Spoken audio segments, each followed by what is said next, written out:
Hi, welcome to the Bible in a Year Live Chronological Project podcast. Today is day 4 of week 17, and my name is Shane. We continue to read this week from the message, and today we'll be reading First Chronicles 7 to 10. Let's dive in. Lord, as we read today, I pray that you will speak to our hearts and glorify your name. Teach us something new about who you are, and help us to always reflect on your goodness, to give you praise with our lives, because Jesus Christ is Lord. Amen. First Chronicles chapter 7. The family of Issachar. The sons of Issachar were Tola, Pua, Jashub, and Shimron, 4 sons. The sons of Tola were Uzi, Raphael, Jeriel, Jahamai, Ibsam, and Samuel, the chiefs of their families. During David's reign, the Tola family counted 22,600 warriors in their lineage. The son of Uzi was Izrahiah.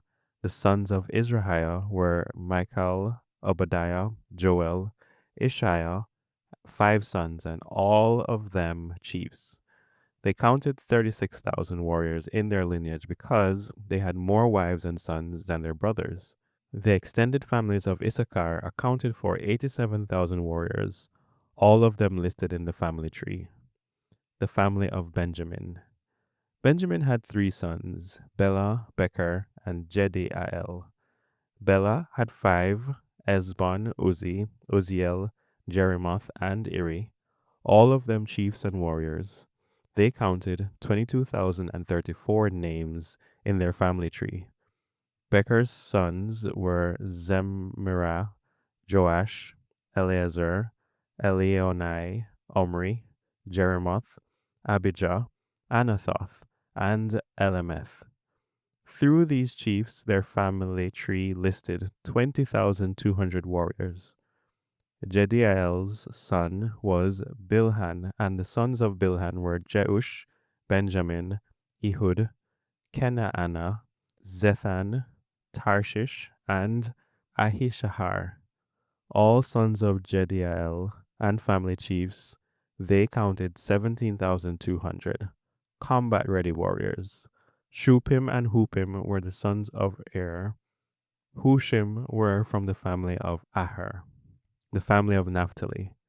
The sons of Naphtali were Jaziel, Guni, Jezer, and Shalom.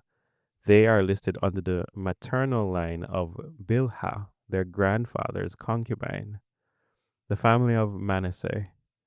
Manasseh's sons of his Aramean concubine were Asriel and Machir, the father of Gilead. Machir got his wife from the Huphites and Shuphites. His sister's name was Maacah. Another son, Zelophehad, had only daughters. Machir's wife, Maacah, bore a son whom she named Peresh. His brother's name was Sheresh, and his sons were Ulam and Rechem. Ulam's son was Bedan. This accounts for the sons of Gilead, son of Machir, the son of Manasseh. His sister Hameleketh gave birth to Ishdod, Abiezer, and Mahalah. The sons of Shemidah were Ahian, Shechem, Likhi, and Aniam. The family of Ephraim.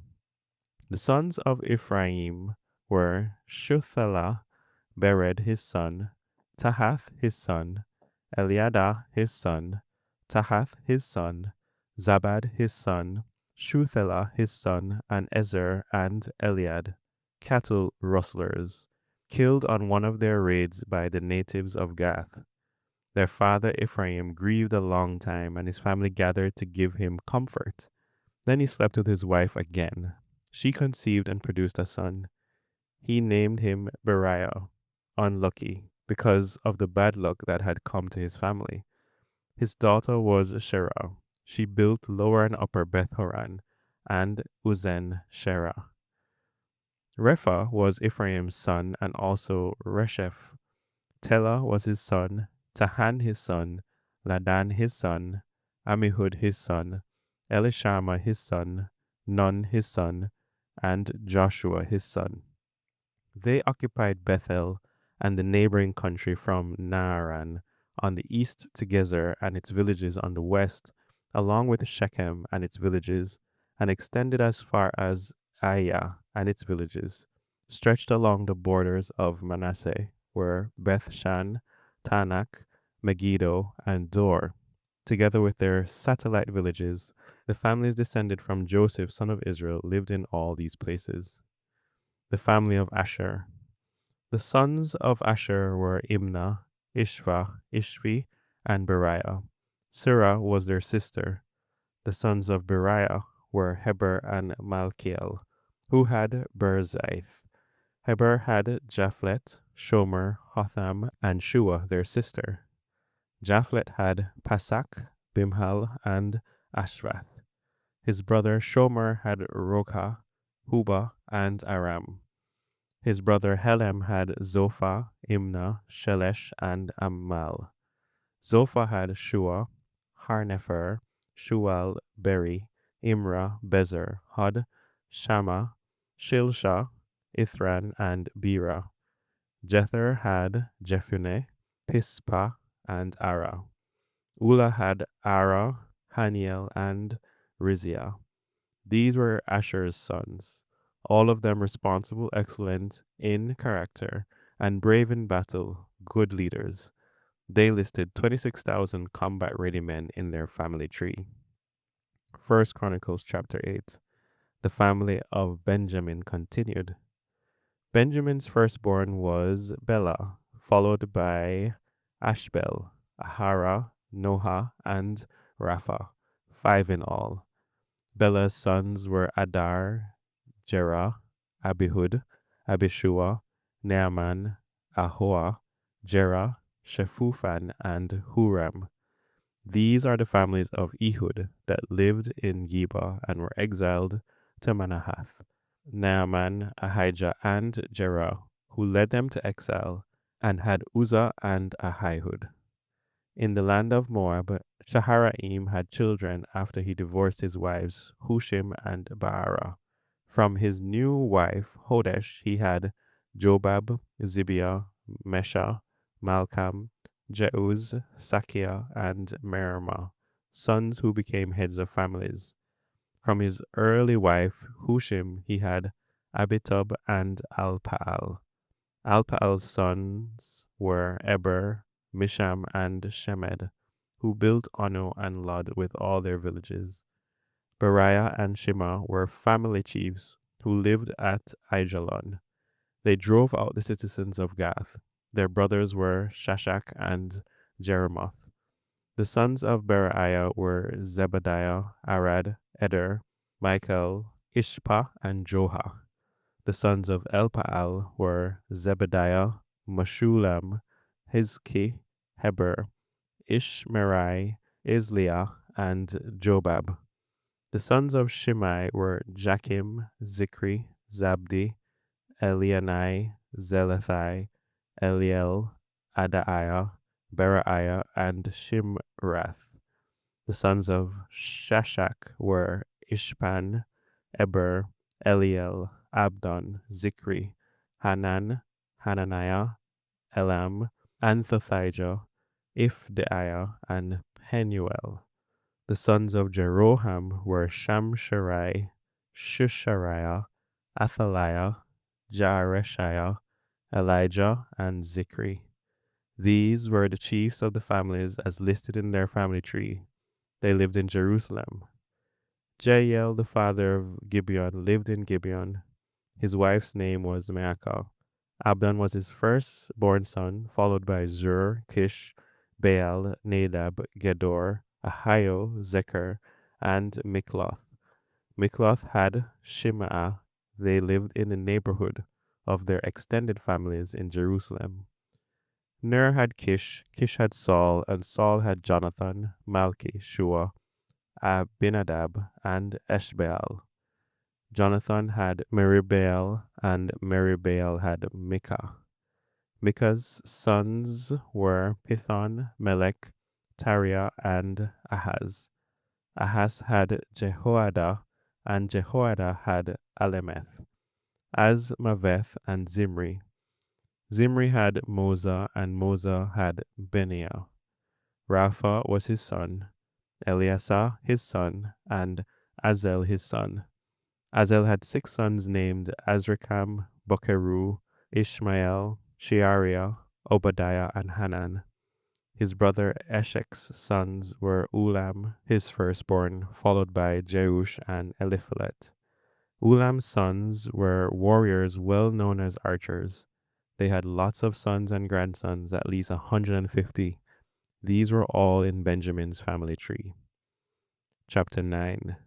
This is the complete family tree for all Israel, recorded in the royal annals of the kings of Israel and Judah at the time they were exiled to Babylon because of their unbelieving and disobedient lives. The back from exile community in Jerusalem. This part kind of sounds like it's not a part of our chronology. That's possibly because we're reading the message. So I just wanted to make that highlight. But either way, we'll just read it. It might come back again, I'm thinking, when we get to the end of exile. But, anyways, verse 2 of chapter 9. The first Israelites to return from exile to their homes and cities were the priests, the Levites, and the temple support staff.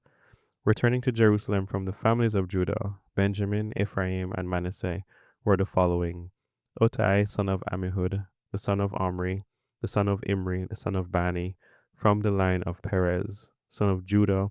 From the Shilonites were Asahiah, the firstborn, and his sons. From the family of Zerah, there was Jeuel. There were 690 in the Judah group. From the family of Benjamin were Salu, son of Meshulam, the son of Hodoviah, the son of Hesenuah, and Ibneiah, son of Jehoram, and Elah, son of Uzi, the sons of Mikri, and Meshulam, son of Shephatiah, the son of Reuel, the son of Ibnijah. There were 956 in the Benjamin group. All these named were heads of families. From the company of the priests, there were Jedaiah, Jehoiarib, Jachin, Azariah, son of Hilkiah, the son of Meshulam, the son of Zadok, the son of Meriaoth, the son of Ahitub, who was in charge of taking care of the house of God, Adaiah, son of Jehoram, son of Pashur, the son of Malchijah, also Maasai, son of Adiel, son of Jahazerah, the son of Meshulam, the son of Meshilemeth, the son of Immer. The priests, all of them heads of families, numbered 1,760, skilled and seasoned servants in the work of worshiping God. The Levites were Shemaiah, son of Hashub, the son of Azrikam, the son of Hashabiah, the Merarite, then Bakbakar, Heresh, Galal, Matanai, son of Mikah, the son of Zikri, the son of Asaph, also Obadiah, son of Shemaiah, the son of Galal, the son of Jeduthun, and finally Berechiah, son of Asa, the son of Elkanah, who lived in the villages of the Netophathites. The security guards were Shallum, Akub, Talmon, Ahiman, and their brothers. Shallum was the chief, and up to now the security guard at the king's gate on the east. They also served as security guards at the camps of Levite families. Shallum, son of Korah, the son of Ebiasaph, the son of Korah, along with his brothers in the Korahite family, were in charge of the services of worship as doorkeepers of the tent, as their ancestors had guarded the entrance to the camp of God. In the early days, Phinehas, son of Eleazar, was in charge of the security guards. God be with him. Now, Zechariah, son of Meshilemiah, was a security guard at the entrance of the tent of meeting. The number of those who had been chosen to be security guards was 212. They were officially registered in their own camps. David and Samuel, the seer, handpicked them for their dependability. They and their sons had the permanent responsibility of guarding the gates of God's house, the house of worship. The main security guards were posted at the 4 entrances, east, west, north, and south. Their brothers in the villages were scheduled to give them relief weekly. The 4 main security guards were responsible for round-the-clock surveillance. Being Levites, they were responsible for the security of all supplies and valuables in the house of God. They kept watch all through the night and had the key to open the doors each morning. Some were in charge of the articles used in the temple worship. They counted them both when they brought them in and when they took them out. Others were in charge of supplies in the sanctuary: flour, wine, oil, incense, and spice. And some of the priests were assigned to mixing the oils for the perfume. The Levite, Mattithiah, the firstborn son of Shallum, the Korahite, was responsible for baking the bread for the services of worship. Some of the brothers, sons of the Kohathites, were assigned to preparing the bread set out on the table each Sabbath. And then there were the musicians, all heads of Levite families. They had permanent living quarters in the temple because they were on 24-hour duty. They were exempt from all other duties. These were the heads of the Levite families as designated in their family tree. They lived in Jerusalem. The family of Saul. Now we go back to the chronology. Jael, the father of Gibeon, lived in Gibeon. His wife was Maacah. His firstborn son was Abdon, followed by Zur, Kish, Baal, Ner, Nadab, Gedor, Ahiho, Zechariah, and Mikloth. Mikloth had Shemiam. They lived in the same neighborhood as their relatives in Jerusalem. Ner had Kish, Kish had Saul, Saul had Jonathan, Maliki, Shua, Abinadab, and Eshbaal. Merib-Baal was a son of Jonathan, and Merib-Baal had Micah. Micah's sons were Pithon, Melech, and Tahariah. Ahaz had Jarah. Jarah had Alemeth, Asmaveth, and Zimri.